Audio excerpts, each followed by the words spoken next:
para opinar. ¿Qué tal? ¿Cómo están? Qué gusto que nos acompañan para opinar. Como siempre es un gusto saludarles y darle la bienvenida a mis compañeros en esta mesa de análisis y de debate. Juan María Naveja, colaborador de Mega Noticias TVC y analista internacional. Eduardo Torreblanca Jax, analista financiero y económico y colaborador también de Mega Noticias TVC. Y Víctor Hugo Hernández de Mega Noticias allá en Torreón, Coahuila. Muy buenas tardes a todos. Gracias por esta mesa. Y si les parece, vamos rápidamente porque esta mañana, bueno, se llevó los titulares, este mensaje dado a conocer por los gobernadores, por 10 de los 12 gobernadores de la Alianza Federalista en el entorno principalmente presupuestal, aunque atacaron todos los órdenes de la administración federal y la falta de diálogo y de relación. Ya lo decía en su momento Enrique Alfaro, nosotros no estamos haciendo demandas por una sola persona, sino por todos los mexicanos. No sé qué piensen ustedes, empiezo contigo, Juan María Naveja. ¿Qué tal, Paco? Un saludo para todos y empezando un fuerte abrazo para nuestro director editorial, Gracias. Raúl Frías. Yo sé que, Paco, ustedes ya lo han hecho en otros momentos de las ediciones, pero la muerte de su señora madre nos lleva a darle un fuerte abrazo a toda su familia. Y bueno, pues estamos con nuestro director editorial, Raúl Frías Lucy, y además él normalmente es pieza angular de este programa. Así es, un abrazo solidario.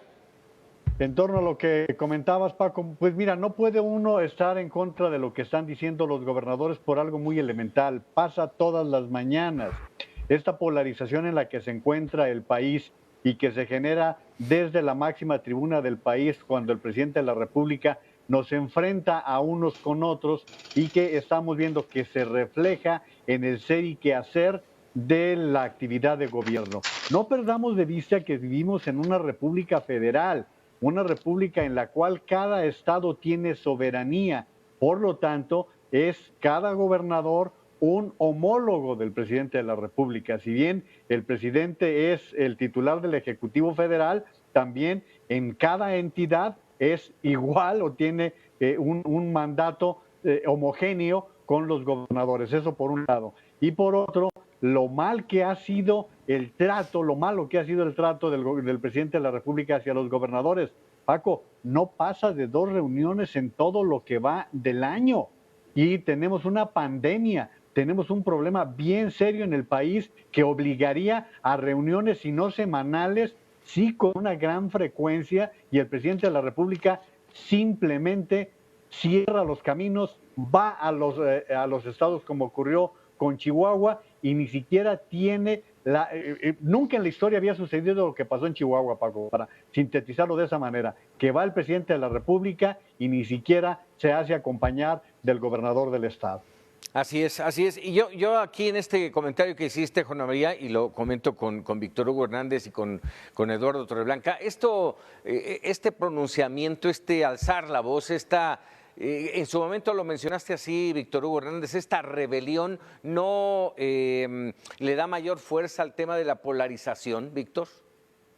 Totalmente, Paco, es un frente más que hasta cierto punto sería innecesario en este momento en el que el gobierno federal de una u otra manera ha abierto bastantes frentes, demasiados frentes, y que ahora pues cada vez van encontrando más el camino para tratar de hacer un frente común. Se saben que cada uno de ellos en lo individual poco podría afectar las políticas públicas dictadas por el gobierno federal, pero que la fuerza hace la unión y de eso están conscientes. Eso es lo que entiendo. Y sí veo una fuerte dosis de rebelión. Sobre todo me quedó muy grabado lo que dijo el gobernador de Guanajuato, Diego Sinjue, al decir que qué es lo que el presidente sentía por los gobernadores cuando decía nos está castigando. No, dice, no es un castigo, es una simple indiferencia. No los hace ni los ve, ahora sí como diría aquel clásico, ¿no? ¿Te acuerdas de Carlos Salinas cuando decía ni los veo ni los oigo? Pues tal parece que los gobernadores están en ese tenor ante el propio presidente de la República.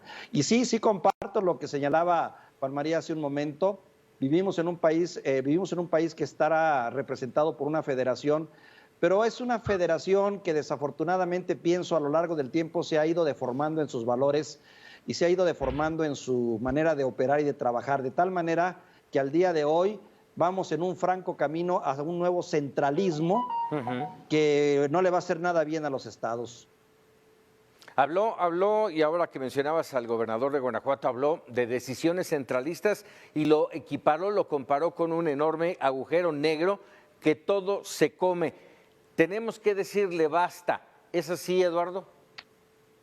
Mira, yo poco podría agregar a lo que ya dice mis compañeros y Juan María comenzando, de que se me hace inconcebible que en un momento histórico como el que estamos viviendo, en donde México enfrenta la peor crisis sanitaria y económica en al menos 80 y tantos años, si no es que en toda su historia moderna, tengamos un presidente que le apuesta a la división.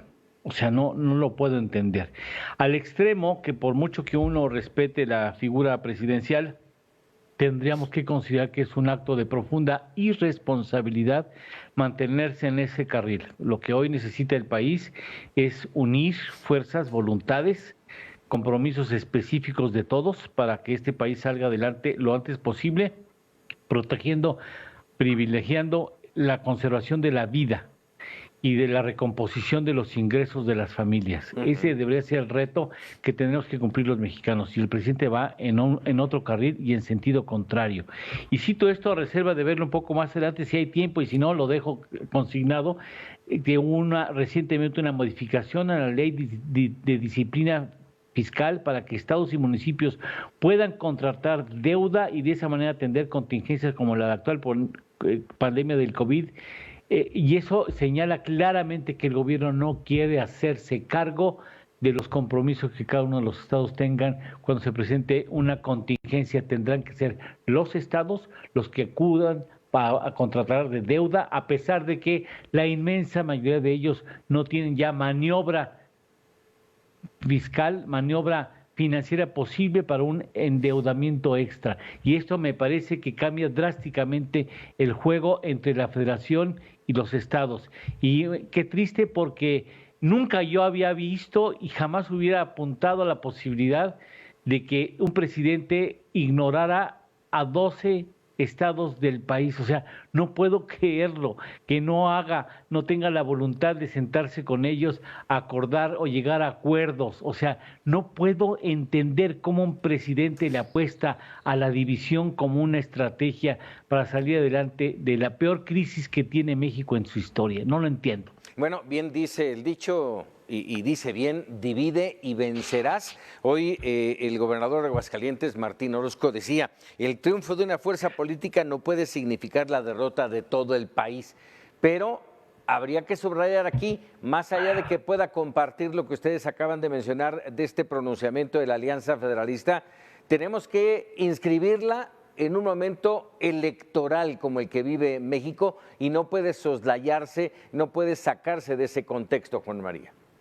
No, pero fíjate, Paco, hay que subrayarlo. El momento electoral del año que entra es uno de los más importantes de la historia, porque nunca en la historia de México habíamos tenido una gran cantidad de procesos que se van a desarrollar el próximo año. 15 gubernaturas, eso nos habla de por sí de lo que esto representa. Pero fíjate que Lalo tocó dos temas fundamentales en todo esto. Uno, la parte económica que están viviendo los estados. Paco, Nayarit ya se declaró en bancarrota. Nayarit trae problemas económicos y podríamos ir yendo con los demás estados de la República con la situación económica en la que se están encontrando y que van a necesitar, porque recuerden ustedes que cualquier solicitud de crédito de un gobierno del estado tiene que ir avalado por la Secretaría de Hacienda. Y si nos vamos al proceso histórico, durante el sexenio de Vicente Fox y parte del de Calderón, las ventas de petróleo estaban altas. Los ingresos petroleros permitían una distribución a los estados muy importante que ayudaba a que las economías estatales pudieran salir. Algunas se manejaron mal, sí, pero no estamos hablando de eso. Estamos hablando de la otra parte que mencionaba Eduardo, la parte medular que representa el ingreso de los estados para mejorar la vida de los ciudadanos, la vida de las familias, y que en este momento sería indispensable una fusión de los gobiernos estatales y del gobierno federal, primero para atender una pandemia. Y lo que hemos visto es que aquellos estados que han avanzado con cierto buen éxito en esta pandemia lo han hecho por su cuenta, porque el gobierno federal, al contrario, les ha estorbado, Paco. Pero vamos, este es el camino para esa unión. Yo lo veo complicado. Hace un momento decían, yo dudo mucho que el presidente voltee a ver a estos 10 gobernadores de la Alianza Federalista, que aquí hay que mencionar, lo comentaba yo esta mañana con Víctor Hugo Hernández, 10 cuando se supone que son 12, ¿no? Víctor. Este grupo de gobernadores, que 10 o 12, para efectos prácticos, representan, te doy el dato, el 31% de la población total, con casi 40 millones de habitantes. Los estados en su conjunto generan una inversión extranjera directa valuada en 3.084 millones de dólares cada año, y esto de acuerdo a los datos que daba Diego Sinjue de Guanajuato. Sus exportaciones en conjunto van de los 55,000 a los 622 millones de dólares y representan el 40% de los empleos en general. Eso te habla de la importancia que tienen estos estados. No son todos, claro, hay otros estados igualmente productivos y fuertes en lo económico, pero eso te da una idea. Algo que me llamó mucho la atención es que contra lo que esperábamos, tú y yo, porque recuerdo que lo platicamos previo a estos enlaces, esperábamos ver a los gobernadores dando un mensaje directo y concreto de 10 minutos, pues no. Se arroparon con prácticamente lo que ellos llaman las fuerzas vivas. Todos se pusieron de acuerdo y reunieron a los representantes de su sociedad, trabajadores, maestros, presidentes municipales, en fin, para decirle al gobierno federal, no es el gobernador, somos el estado completo, cada uno de los estados quien se siente agredido. Connotación política inevitable, no podemos hacer a un lado que hay un 2021 y que todo juega en este momento. Pero bueno, yo quiero ponderar en este momento más la cuestión de la auténtica necesidad económica, social y política que se tiene. Así es, la defensa, voy contigo justamente, Eduardo Torreblanca. En este mensaje hubo dos temas me parecieron centrales. Uno, la defensa del tema presupuestal, que habla perfectamente claro de que el 2021, el presupuesto 2021, está minando seriamente a las entidades. Y por otro lado, el tema de los fideicomisos. Volvemos al tema económico, que es lo tuyo, Eduardo. Sí, se toman decisiones que incluso van se toman a espaldas de la voluntad ciudadana y de voces reconocidas nacional e internacionalmente que exigirían que el gobierno se siente a considerar esas posiciones antes de imponer su sola voluntad. En ese sentido, me parece que es muy grave la irresponsabilidad del gobierno federal hacia este tema, que pudiera ser uno de los frentes abiertos de conflicto más graves que haya vivido nuestra nación en muchísimos años, desde la época posrevolucionaria, sin lugar a dudas. O sea, el hecho de que los estados rompan con la federación, de que la federación los castigue presupuestalmente sin haberles dicho aguas, vamos a cambiar las reglas del juego, los exhorte a endeudarse cuando no tienen capacidad de hacerlo, con el único ánimo de mantener tu política social, que tiene, desde mi punto de vista, un claro sesgo electorero. Juega, sí, él va a decir que esos estados son los que están jugando ya el 2021 en materia electoral. Tan lo hacen esos estados como lo hace el presidente de la República, ¿eh?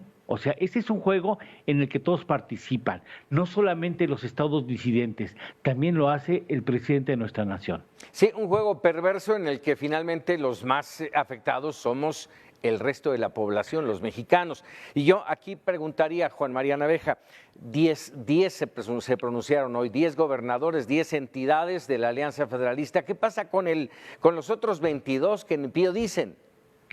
Es que mira, Paco, hay otros que no dicen nada por miedo.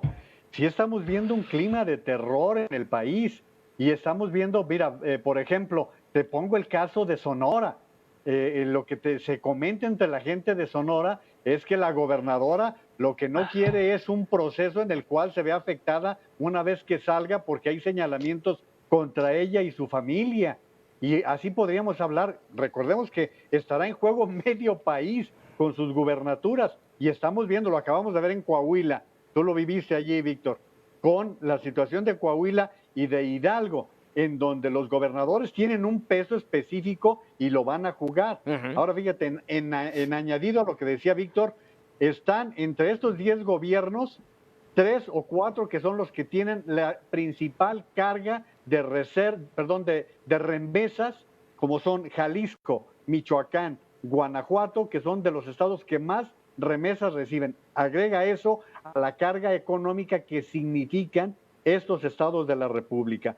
Entonces, bajo este panorama, Paco, es que estamos viendo un cierto terrorismo que dicen, oye, pero es que el presidente ni siquiera les hace señalamientos directos, es que no lo necesita. Cada mañana lo está haciendo desde una tribuna que es impune la posición en la que él tiene. Por eso cuando se habla de su derecho de réplica, no, eso no es un derecho de réplica, ese es como el montonero, ¿no? Que va directamente en contra de los que no tienen la misma capacidad de defenderse. Entonces yo creo que hay varios gobernadores que no están teniendo esta capacidad de defensa. Complicado el tema y evidentemente quedaríamos aquí nada más con una pregunta, nada más para cerrar, para concluir. ¿Qué futuro le ven a este mensaje dado a conocer hoy por la Alianza Federalista? ¿Qué ganancia va a tener? ¿Va a tener alguna repercusión o no? Empiezo contigo rápidamente, Juan María, por favor.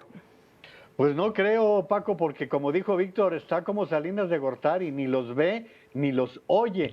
El problema aquí, vamos a ver qué reacción tienen los gobernadores, porque recordemos que ya hay pasado en los cuales se ha tomado la decisión de dejar de recibir la recaudación o de devolver la recaudación. Tenemos ya episodios de esa naturaleza en el pasado no muy lejano del país. Entonces creo que por allí pudieran darse situaciones de choque muy grave como un enfrentamiento económico en el país. Así es. Eduardo. Los va a batear. Mañana en la mañana los va a batear, por supuesto. Les va a tundir. Claro que sí, por supuesto. Ese es el esquema. No los va a ignorar. No creo que los ignore. Les va a reventar. Los va a tratar de reventar. Les va a cerrar. Y eso, les va a cerrar sí, las llaves del recurso, ¿no? Sí, y del diálogo ya está hecho, pues, o sea, y esto es gravísimo. O sea, nos estamos jugando más que una simple elección el 2021, ¿eh? Estamos hablando de la viabilidad económica y política en este país y este asunto sigue avanzando con ese descaro y esa irresponsabilidad, ¿no? Nos va a ir muy mal, al país le va a ir muy mal. Ya vamos a entrar en ese tema en un momento más. Rápidamente, Víctor, por último. Difícil creer que el presidente vaya a querer conciliar o que vaya a querer escucharlos y sentarse a hacer algún tipo de negociación. Difícil porque sabe que bien o mal tiene los números a su favor.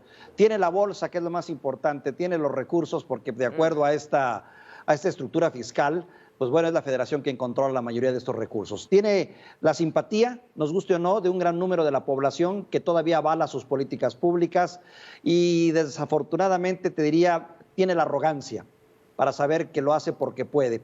Difícilmente, va a ser una situación muy interesante. Se me antoja pensar que en cualquier momento podría también empezar a sacarle trapitos sucios a varios de estos gobernadores, que mira que los tienen, ¿eh? También hay asuntos que podría poner a cada uno en una situación bastante difícil y complicada. Pero bueno, vamos a verlo, esto apenas empieza. Esto apenas empieza, pero es resultado, sin duda, de una serie de decisiones, déjame decirlo así, autoritarias por parte del gobierno federal, pero por el otro, bueno, está la situación económica que no es nada halagüeña y ya entraremos en materia en un momento más aquí en Para Opinar, pero todo ligado lamentablemente al tema de la pandemia, una pandemia, lo hemos dicho aquí, varias oportunidades, con una estrategia, entre comillas, mal empleada, con un 89,000 muertos en el país, 89, al menos de la manera oficial, porque ya la Secretaría de Salud habló de algunos que no se están tomando en cuenta, incluso llegando a los 100, pasaditos de los 100, y si tomamos en cuenta que también se dijo que hay un número de 200,000 muertos, que son muchos más de los que normalmente se pudieran tener en un año, pues ¿de dónde salen esos muertos, verdad? ¿De dónde es el exceso de muertos, como le llaman? Bueno, pues es de la pandemia. ¿Cómo ver qué es lo que está pasando frente a lo que ocurre, por ejemplo, en Europa, en España, en Francia, en Italia, en Gran Bretaña, en donde se empiezan nuevamente a cerrar? Allá sí, con un rebrote. En México, insisto yo, en mi caso, como no hemos salido de esa meseta, nos mantenemos más bien en un repunte. ¿Cómo verlo, Víctor Hugo? Ante todo, dejar muy claro, ese concepto de rebrote es más bien un concepto demagógico y es un concepto de gobierno, muy como para poder, lleva implícito el hecho de decir ya la aplacamos, como ocurrió en España, como ocurrió en Italia, como ocurrió en otros países que lograron aplacarla cierto tiempo la pandemia y después es cierto, ahora viven un rebrote. La verdad es que nosotros nunca hemos aplacado este asunto. Siempre ha sido una constante, nos guste o no, poco o mucho, que va creciendo todos los días el número de muertos. Estamos ante un claro repunte resultado de que la pandemia se nos salió de las manos y en este momento estamos viendo, nuestro principal reto es que no se nos llenen las camas, que ya comienza a pasar. Hay por lo menos 8 estados que están a punto de brincar del naranja al rojo, principalmente en el norte. Por eso están los gobernadores preocupados. Coahuila está entre ellos, claro, Chihuahua ya es un hecho, Nuevo León está a un punto. En fin, la situación no es nada sencilla para los gobernadores, pero tampoco para el subsecretario de Salud, ¿eh?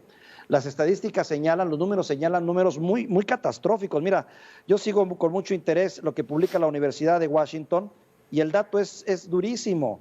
Para el próximo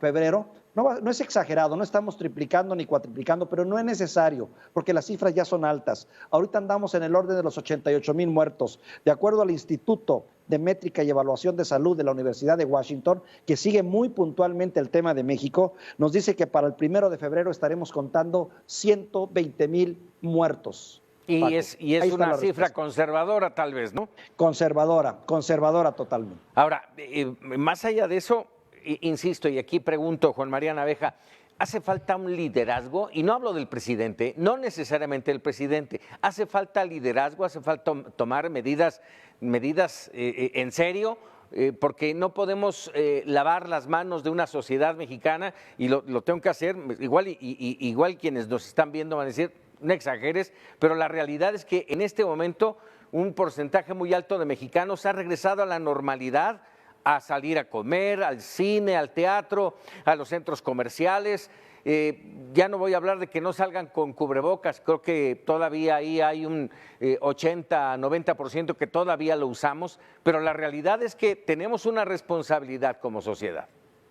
Tienes toda la razón, Paco. Yo empezaría por la falta de conciencia personal en la que no hemos incursionado realmente. Nos hemos relajado completamente con reuniones familiares, con las reuniones en restaurantes, con la salida a centros comerciales. Yo empezaría por eso que acabas de comentar, Paco. Aparte que no hemos asumido como ciudadanos, como posibles víctimas de esta pandemia. De liderazgo, creo que ahí tienes también otra razón, Paco. Sí se necesita un líder, porque el que tendría que asumir no la cree. Sigue asumiendo un papel en el cual lo vemos sin cubrebocas, lo vemos dando versiones completamente ajenas a lo que dicen los científicos. Y ahora sí estamos, a lo que dice Víctor, ante una situación mucho más preocupante. ¿Por qué? Pues porque viene ahora la conjunción de la influenza con lo que pueda estar sucediendo con esta situación. El término que tú utilizas es el adecuado. Estamos en un repunte. Mira, Mega Noticias presenta unas gráficas muy interesantes y si tú te puedes fijar, todas son ascendentes. Las dos gráficas como de muertes están para Paco, se han frenado. Ningún momento hemos tenido una verdadera meseta que pudiera decir estamos estables. Por el contrario, la semana pasada, toda la semana fueron en promedio más de 6,000 contagiados, más de 400 muertos todos los días. Esa fue la tendencia que tuvimos durante toda la semana pasada y bueno, tenemos lamentablemente un grupo de control que está haciendo mal. La verdad es que el subsecretario de Salud no ha hecho una tarea adecuada a lo que se refiere a la atención médica, sino que se ha metido más a la política. Lo lamentable fue lo que sucedió, y con eso termino, Paco, la semana pasada, que a las 7:15 el secretario de Salud habla de rebrote, a las 7:30 más o menos, López-Gatell habla de rebrote, y a las 8:15 el presidente de la República dice, estamos a todo dar. Sí, no hay tal rebrote. A ver, aquí yo insisto en el tema de la sociedad. No faltan a esta altura del campeonato, valga el término, 8 meses de la pandemia en México, más en el mundo, pero 8 en México, y todavía hay muchos mexicanos que se solazan diciendo que esto es una mentira,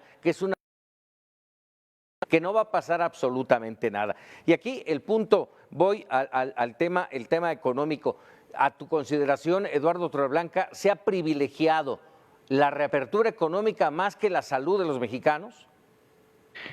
Sí, la salud no estaba bien establecida la estrategia para atender la salud, y una vez que tuvimos 1 mes y 15 días de confinamiento, entonces ya se dio cuenta el gobierno federal que no podía tener otra expresión de esa naturaleza, y ha advertido que aunque hubiera un rebrote o repunte en los contagios, no habrá más confinamiento económico, y esto va a tener consecuencias muy relevantes en el país. Yo creo que si hay una palabra que pueda definir la manera en que se ha actuado tanto en materia económica como en materia de salud, sería la palabra, sin lugar a dudas, irresponsabilidad. Irresponsabilidad en el manejo de la estrategia de salud, irresponsabilidad en el manejo de la estrategia económica. Ya no podíamos haber evitado una caída. Hoy se dio a conocer el dato del IGAE correspondiente al mes de agosto, con una caída anualizada o anual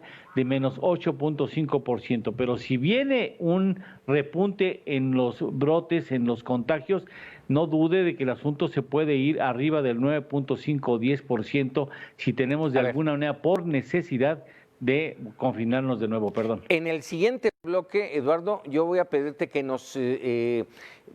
que aterrices estas cifras, que las podemos escuchar, y para quienes no entendemos mucho del tema económico, a mí en el bolsillo que me afecta. Vamos a tocarlo en el siguiente bloque, si estás de acuerdo, sí. Y tocaría de nuevo en esta irresponsabilidad que tú bien manejas, Eduardo Torreblanca, primero en la reapertura de los comercios, luego en la toma de decisiones, y me refiero específicamente a este tema que ya tocamos hace un momento, de la extinción de los 109 fideicomisos, que llevó al Senado de la República y a la Cámara de Diputados a trabajarlas a manera express, presionados por un tiempo porque necesitaban extinguirlas, y generó finalmente el fallecimiento de un senador. Ya había un diputado que había fallecido por la pandemia, del contagio de otros tantos, de la presumible aparición de un senador morenista declarado con COVID en medio de las negociaciones. ¿En qué momento estamos viviendo que lo que menos importa es la salud, Juan María? Paco, ¿tú te imaginas si este senador hubiera muerto Armenta en otro sexenio, bueno, si este senador fuera víctima de un partido que no es el mayoritario? La verdad es que yo no sé qué explicación le dieron a la familia del senador de Tlaxcala, Joel Morales, que murió el sábado pasado después de lo sucedido. Y el riesgo en que sometieron a más de 200 personas. Recuerden ustedes que en el Senado de la República trabajan todos los días más de 2.500 personas. Es una verdadera irresponsabilidad lo que hicieron la pasada semana, con la determinación de tener discusiones a Xicoténcatl. Los 4 que estamos aquí hemos estado en ese inmueble y sabemos que no tiene las condiciones para poder laborar en una situación de pandemia como la que estamos viviendo. Esto me parece que es de las irresponsabilidades más serias, Paco, y no pueden salir como ha salido Ricardo Monreal a dar explicaciones de que se quiso politizar. No, el responsable fue él, que ordenó que se tuvieran actividades en discutir algo que en ese momento no era tan urgente llevarlo al término, porque habría además una gran oposición a lo que se estaba discutiendo, Paco.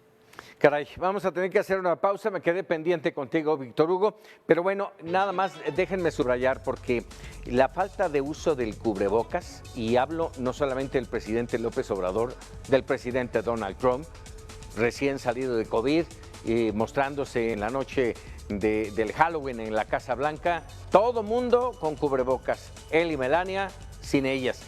Esto, ponérselo es un mensaje poderosísimo. En las manos, y déjenme decirlo, en la cara, en la boca de quienes dirigen un país es vital, porque es el mensaje de cuídense.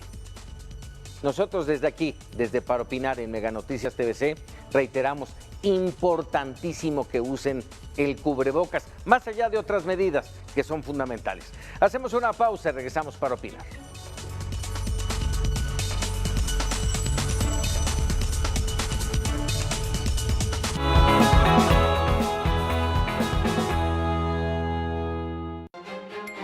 No permitiremos atropello y abusos del gobierno federal, señala el gobernador Enrique Alfaro. Al menos 11 colonias de Zapopan permanecen con problemas de agua, reportan heces fecales y exceso de cloro. Muere bebé por bala perdida en Panteón Jardín.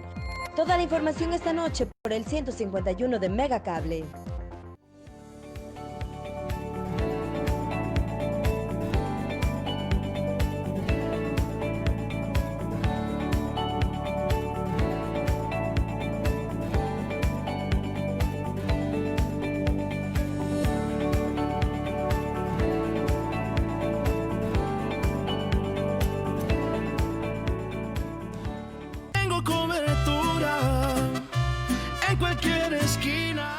Quédate en casa, aprovechando las opciones de pago que Megacable pone a tu disposición. Llamando por teléfono al número en pantalla, seleccionando la opción 2. Directamente en megacable.com.mx dando clic a esta pantalla. Y también usando la Megacable App, que puedes descargar de Apple Store o Google Play. Solo necesitas tu número de contrato a 10 dígitos y una tarjeta de crédito o débito. Hazlo hoy y quédate en casa con Megacable.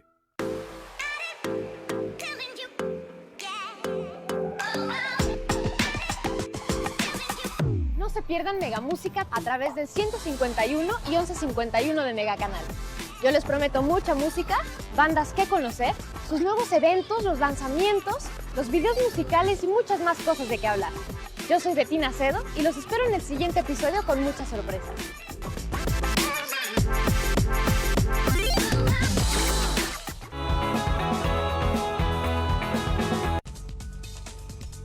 Ya estamos de regreso aquí para opinar. Hace un momento hablaba Eduardo Torreblanca Jax del IGAE y le dije, bueno, vamos a esperar a que nos expliques puntualmente qué representa esto en términos económicos. Además de, esta semana viene también las estimaciones del PIB y viene otro indicador que me gustaría que nos ayudara a entender, indicador oportuno de actividad económica, el IOAE. ¿Qué es? Platícanos. Ese es un indicador nuevo que acaba de dar a conocer y que acaba de difundir la semana pasada el INEGI. Y es un indicador que ayuda a entender cuál es el trayecto de la economía, porque es más oportuno que el IGAE.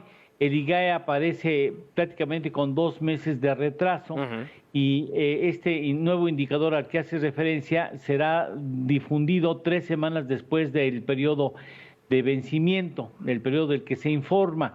En ese sentido, es una herramienta que no sustituye al IGAE, sino más bien complementa y apoya a reforzar las tendencias económicas que manifiesta la economía.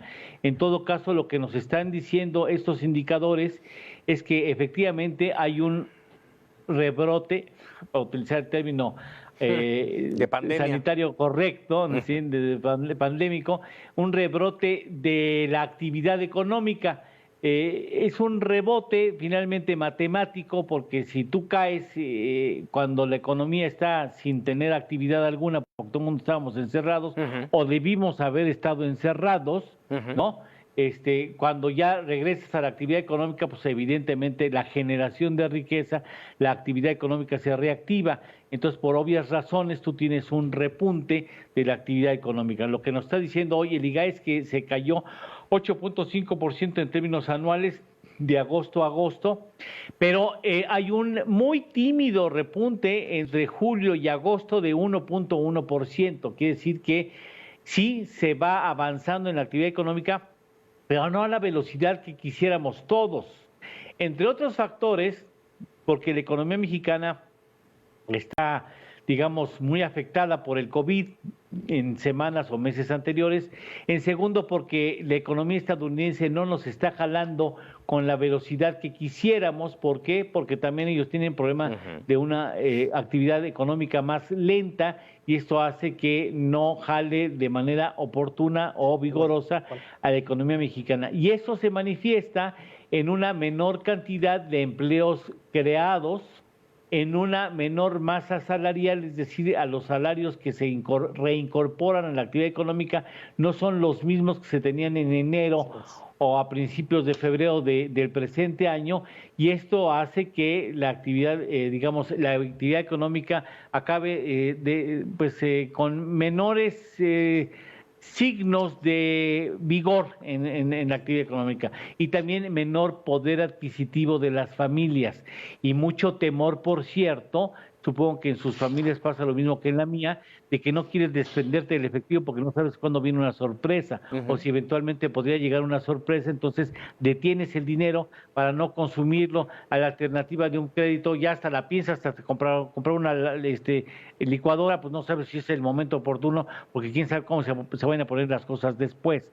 Y en ese sentido, pues piensas, la familia de Víctor Hugo, la familia de Juan María, tu familia, que tan querida Paco, y la mía, pues nos aguantamos, porque quién sabe cómo van a venir las cosas. Y con un presidente que se las gasta agarrándose a trancazos en todas las esquinas, todas las mañanas, entonces pues tú dices, no, pues quién sabe cómo se va a poner el país, y la vas llevando así, vas tentando el camino, y en ese sentido, pues haces que tu actividad económica no sea tan confiable como para consumir. Así es, Víctor Hugo.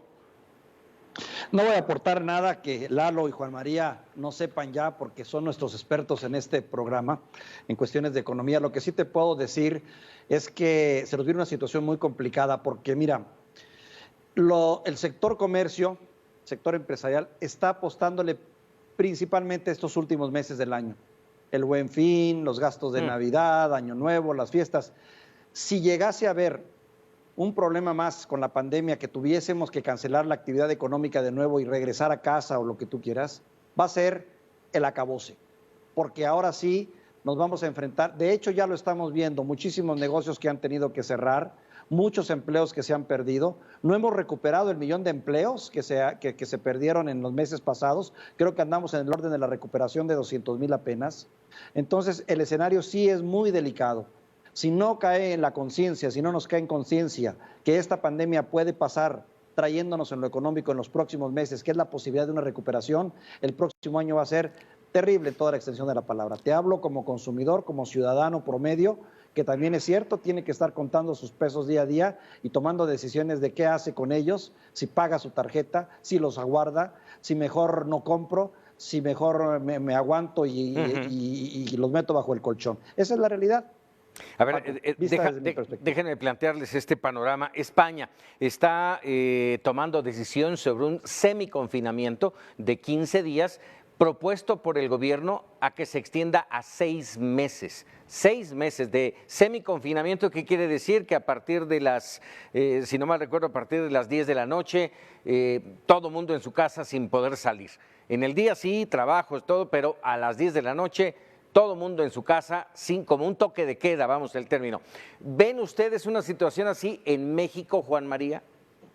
Bueno, pues el botón de emergencia en el estado de Jalisco anunciado por el gobernador Alfaro implica, Paco, cierre de actividades a partir de las 8 de la noche, en que paralizan completamente el transporte público. Aquí hay ciertas consideraciones que pueden ser interesantes, como permitir que los restaurantes sigan operando con entregas a domicilio. Lo de España, hay que pensarlo, imagínate, Paco, está hablando Pedro Sánchez, el presidente del gobierno de España, de extender hasta abril esta determinación. Y en España la marcha empieza a las 10 de la noche y se acaba a las 8 de la mañana. Entonces este tipo de golpes económicos son bien importantes. Lo que decía Víctor hace un momento, fíjate, parece que se une a lo que decía Lalo. que las familias parece que hemos sido mucho más cuidadosos con el dinero, tanto así que la semana pasada hubo una diferencia de criterio entre Hacienda y los banqueros que a quienes les estaban diciendo que no están prestando dinero, pues porque la gente no quiere pedir más deuda, la gente está cuidando más el gasto de tarjeta. Estamos viendo que el gasto al menudeo ha disminuido y abundaría en esto, Paco, algo que Gonzalo Hernández Licona ha establecido en su artículo de ayer en el periódico Reforma, en donde habla de que en este año se destruyeron 12 millones de empleos privados de personas que no solo no son las más ricas del país, son las que ganan menos, Paco. Y esto nos lo está diciendo alguien que vaya que sabe en la materia. A ver, yo por último te preguntaría, Eduardo Torreblanca, es una percepción mía. Yo creo que mucha gente todavía no siente el golpe de esta, no sé si sea prudente decir de esta recesión, pero sí de una crisis económica que está viviendo México y el mundo. Pero hablando de México, siento que mucha gente todavía no le cae el 20. Yo me permitiría disentir de tu apreciación. Yo creo que ya nos cayó el 20. Y ya sabemos que las cosas pues, están raras, al menos, por lo menos están raras, porque ya nos toca muy fácil pensar en que alguien conoce a alguien que enfermó, hay alguien que conoce a alguien que está en el hospital, hay alguien que conoce a alguien que lamentablemente falleció, hay alguien que ya conoce a alguien que perdió el empleo o que le tuvieron que reducir su salario y no lo puede recuperar, hay alguien que sabe que está buscando trabajo y no lo consigue. Entonces ya sabemos que las cosas sí están poniéndose el cocol. No existe el virus, pero sí existe por alguna razón esta contracción económica que puede llegar a afectarme, ¿no? Qué curioso, así somos los mexicanos. Los españoles ahora pagan la consecuencia tan fiesteros, ¿no? Porque ellos, nuestros hijos salen de reventón a las 10 de la noche y tienen que regresar a las 2 de la mañana. Allá salen a las 2 de la mañana y terminan a las 10 de la mañana el reventón. Entonces, pues ya está la consecuencia de una reflexibilidad en el manejo de la relación humana, a lo que los ha llevado los españoles, a los italianos, a los alemanes, a los griegos y a los norteamericanos también. Y nos va a tocar a nosotros finalmente. Aquí también somos fiesteros, muy fiesteros. Chicos, sí, medianos y grandes, así es de que, en fin, supuesto. Ahí estamos. Víctor. También habría que agregar, fíjate que yo sí consideraría esa observación que haces, Paco, un poco en contra de Lalo, lo que dice. Hay que tomar en cuenta que en este momento hay por lo menos 20 millones de mexicanos que, nos guste o no, están siendo beneficiarios de programas sociales. Sí. De los recursos que se están dando, que ya no va a haber el próximo año, seguramente vamos a batallar mucho para eso, pero esos 20 millones de mexicanos de alguna manera han tenido su dinerillo, que lo están usando y lo están gastando. Por eso tal vez esa percepción que bien dices tú, que no necesariamente hemos resentido el efecto de la recesión, pero me queda claro que esto se va a acabar. Bueno, y yo reitero la pregunta en un principio que hacía y lo reitero contigo, Víctor. ¿Ves una situación de confinamiento en los próximos meses en México? Es una pregunta difícil de contestar porque sí nos encontramos ante un problema fundamental.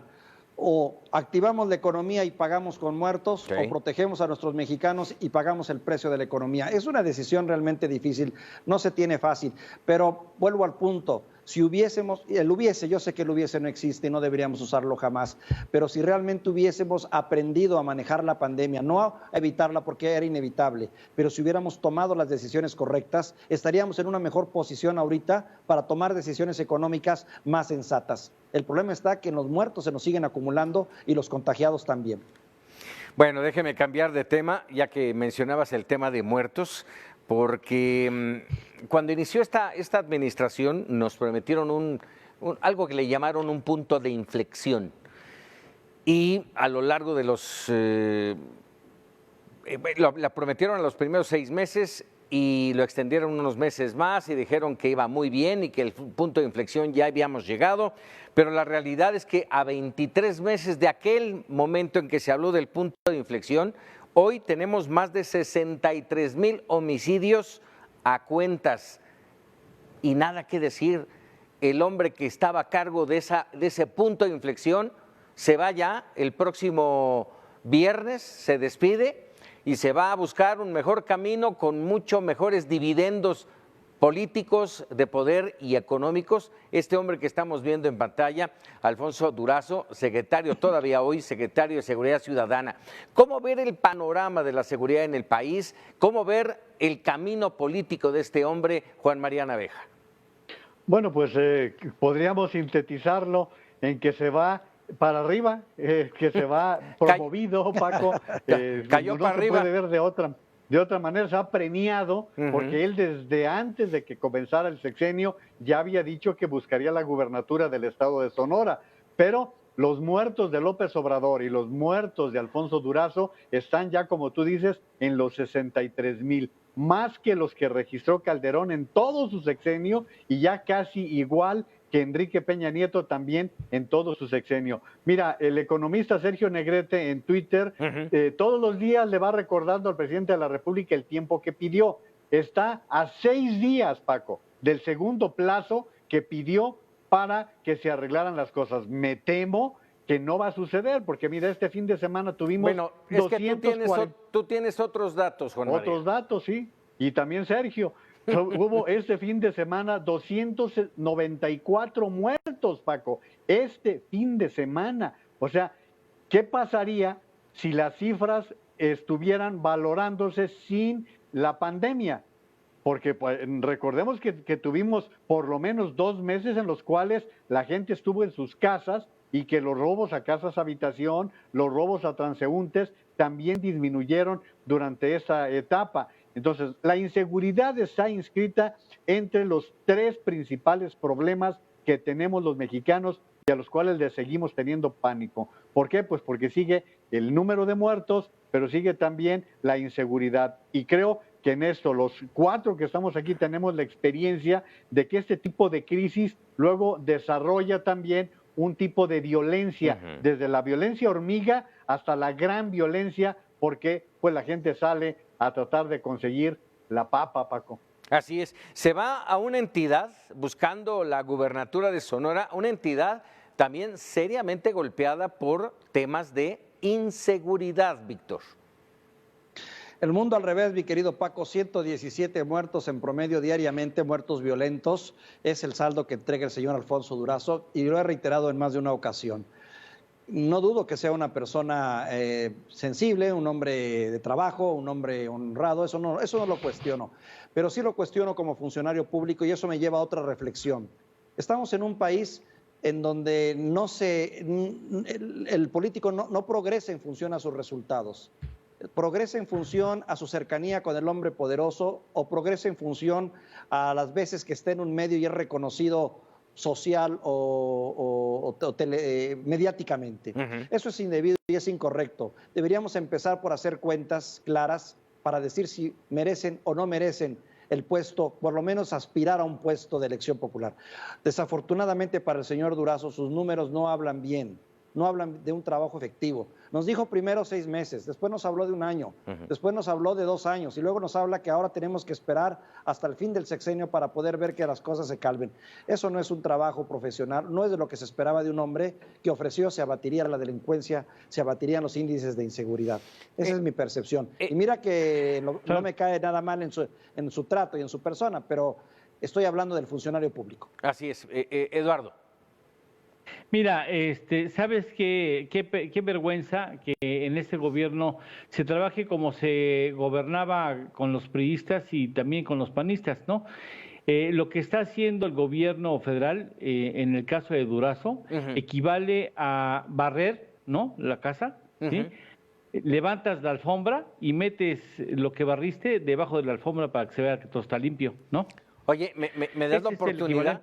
Me das la oportunidad de decir, en aquel entonces cuando habló del punto de inflexión también dijo, recibimos un país oliendo a pólvora con cientos de miles de muertos y desaparecidos, recibimos al país en el peor escenario. Hoy, ¿qué podemos decir? ¿Qué podrá decir él a 23 meses?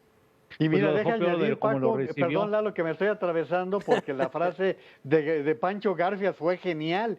Dice, recibimos un país oliendo a pólvora, dice, y está entregando un país oliendo a sangre. Perdón, Lalo. Sí, bueno, pues ahí está. Ahora, eso le das de premio, que se vaya a gobernar a su entidad. Ahora, ¿sabes qué? Debe haber una responsabilidad de nuestras amigas y amigos en Sonora, ¿eh? Ustedes tienen en la mano la posibilidad de que le pague la factura, ¿eh? Porque eso de estar haciendo un pésimo desempeño en una función clave para irse ahora a la comunidad que representaría eventualmente gobernar su entidad, pues ¿qué privilegios tiene? No, pues, si no hizo bien el trabajo, ¿de qué? ¿Por qué se le premia de esa manera?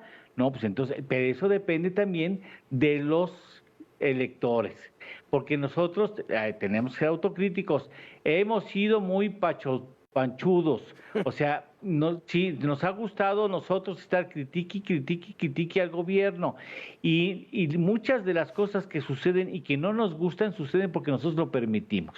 Bueno, ahora Y estuvo bueno. el problema de Alfonso Durazo, bueno, con el debido respeto para los sonorenses, pues ya será su problema. El problema para el país en general, el tema de seguridad es quién va a tomar la batuta, quién va a ser designado para un reto del cual venimos arrastrando años y años y años de inseguridad, Juan María. Paco, estás tocando un tema bien sensible porque está llegando este movimiento en un momento en que seguramente el presidente va a recurrir a un militar para un mando que se supone... Después de lo de Cienfuegos... A eso voy, precisamente a eso voy, que se legisló que sería civil el responsable de seguridad. Sin embargo, hemos visto cómo realmente en muchas cosas Alfonso Durazo fue decorativo, Paco. Claro, claro. Ahora, con esta situación que está viviendo el país, con lo de Cienfuegos, con la carga de actividades que las Fuerzas Armadas han recibido de parte del presidente de la República y con esta designación para nombrar a un responsable, digo, hay muchos rumores de que si Santiago Nieto, pues ya hemos visto cómo suele proceder el jefe de la Unidad de Inteligencia Financiera. Se dice que Marcelo Ebrard, nada más que los que tenemos buena memoria, no se nos va a olvidar cómo se fue de seguridad del Distrito Federal. ¿Te acuerdas, si no mal recuerdo, ¿no? Así es. Tláhuac, aquella terrible situación que ocurrió con, a ver, no recuerdo bien, fueron con policías, ¿no? Así es, pues 8 muertos, Paco, fue 8 muertos. Una verdadera tragedia. Sí, terrible situación. Vamos, entonces, ¿tú crees que va a ser militar pese a que es el caso Cienfuegos y el caso del exsecretario de Seguridad, García Luna, los dos hombres fuertes del tema de la seguridad metidos en la cárcel en los Estados Unidos bajo una investigación verdaderamente complicada, difícil y que lastima a las instituciones en México? Víctor Hugo. No, difiero de Juan María. Y obvio, no podemos nosotros ponernos en la cabeza del presidente qué es lo que trae en mente, pero yo no veo las condiciones para que se piense en un militar, precisamente por el caso de Cienfuegos y por el tremendo escándalo en el que, nos guste o no, ahora está metido nuestro ejército mexicano. Esa es la realidad. Sí pienso que le va a apostar por un civil, no sé, pienso en Ricardo Mejía Verdeja, pienso hasta en el propio Santiago Nieto, más le voy a Ricardo Mejía, pero sí me atrevo a pensar en un civil, no en un militar. ¿El perfil sería el correcto, Víctor? Más allá de que sea militar o civil, ¿qué perfil necesitamos que cumpla con los requisitos y con la necesidad urgente de paz en el país? Se van a traer a Omar García Harfuch, hombre. Sí, no quiere, Harfuch no quiere, ya lo dijo, no quiere y además no lo dejan. Lo entiendo. No sé si no quiero o no lo deje, pero la verdad es que también le vas a agarrar una papa muy caliente, sí, claro. En muchos sentidos. Muy difícil recomponer esto, o sea que, y además Harfuch ahorita está, digamos que está muy bien arropado, por esa razón no creo en él. Pero a lo que voy es que al final del día, me dices tú, ¿cuál es el perfil? Te voy a decir cuál es el perfil para el presidente, hay que recordarlo. Prefiere la honestidad y la lealtad antes que la capacidad. Sí. Prefiere a alguien que le diga sí, y siempre sí, señor presidente, a alguien con capacidad. Así que ahí está la decisión, se me hace difícil. ¿Quieres hacer Omar García Harfuch le dijo a Loret que él no tenía interés en ser secretario de Seguridad Federal. Eso por un lado. Pero por otro lado, Paco, no olvidemos su trayectoria. García Harfuch es hijo de Javier García Paniagua. Sí. Él trae sangre militar en sus venas. Él trae una trayectoria durante muchos años de formación castrense. por más que se diga, por más que no fue militar, evidentemente. Estamos hablando de un hombre formado en la disciplina, formado en todo esto. Entonces creo que él está en una situación en la que por más que quieran, me parece no tiene ningún interés en ocupar este cargo. Tema interesante, ya estaremos pendientes de ello. Vamos a hacer rápidamente una pausa y regresamos para opinar.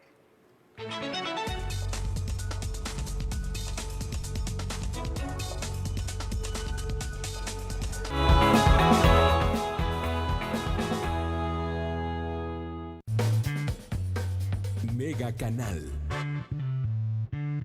Quédate en casa, aprovechando las opciones de pago que Megacable pone a tu disposición. Llamando por teléfono al número en pantalla, seleccionando la opción 2. Directamente en megacable.com.mx, dando clic a esta pantalla. Y también usando la Megacable App, que puedes descargar de Apple Store o Google Play. Solo necesitas tu número de contrato a 10 dígitos y una tarjeta de crédito o débito. Hazlo hoy y quédate en casa con Megacable. Cobertura en cualquier esquina. 100 palabras de Víctor Hugo Hernández. ¿Quién y cómo se decide el ascenso de un funcionario público o quién lo impulsa a otro puesto de responsabilidad? ¿Es el voto suficiente? Esto viene a cuenta porque ahora el señor Alfonso Durazo se separa de su cargo al frente de la Secretaría de Seguridad y anuncia que quiere gobernar Sonora. Seguro que ya tiene el apoyo político, pero ¿es lo correcto? Sinceramente muchos no queremos que se quede, pero tampoco que se vaya. No hay absolutamente nada en cuanto a su persona o integridad, pero como no hay nada en eso, tampoco hay algo que presumir en sus resultados como funcionario. Ofreció bajar la inseguridad en 6 meses, luego en 1 año, después en 2 y ahora quién sabe. 100 muertos al día, asaltos, secuestros, violencia en muchas regiones y una Guardia Nacional que no termina de convencer. El balance no le ayuda. Es cierto, no todo es su culpa, pero fue su encargo. ¿Llegará o no llegará? Todo es posible, hasta lo impensable en un México descompuesto. Es tiempo de que sean los resultados lo que hable, no la amistad con los poderosos. No más, no menos.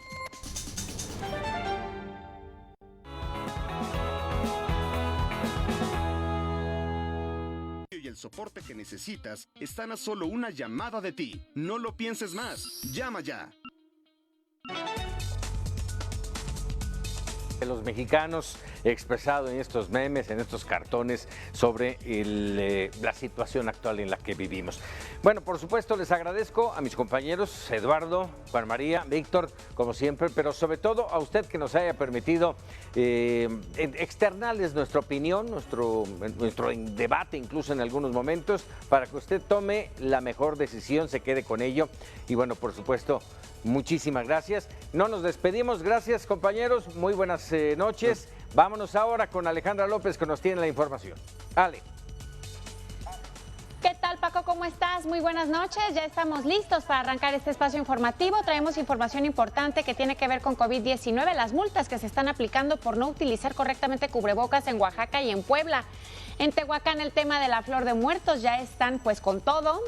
Ya estamos esperando el Día de Muertos y finalmente, bueno, pues las vacunas contra COVID-19, eso y más la siguiente hora, Paco. Alejandra, te agradezco, nos quedamos con gusto y con interés. Yo los espero 2 minutitos antes de las 9 de la noche con la información, con la historia del mundo. Pásela muy bien. Adelante, Ale.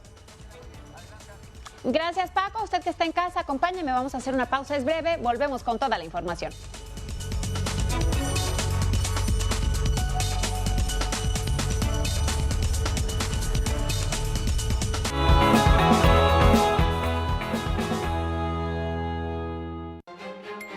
No permitiremos atropello y abusos del gobierno federal, señala el gobernador Enrique Alfaro. Al menos 11 colonias de Zapopan permanecen con problemas de agua. Reportan heces fecales y exceso de cloro. Muere bebé por bala perdida en Panteón Jardín. Toda la información esta noche por el 151 de Megacable.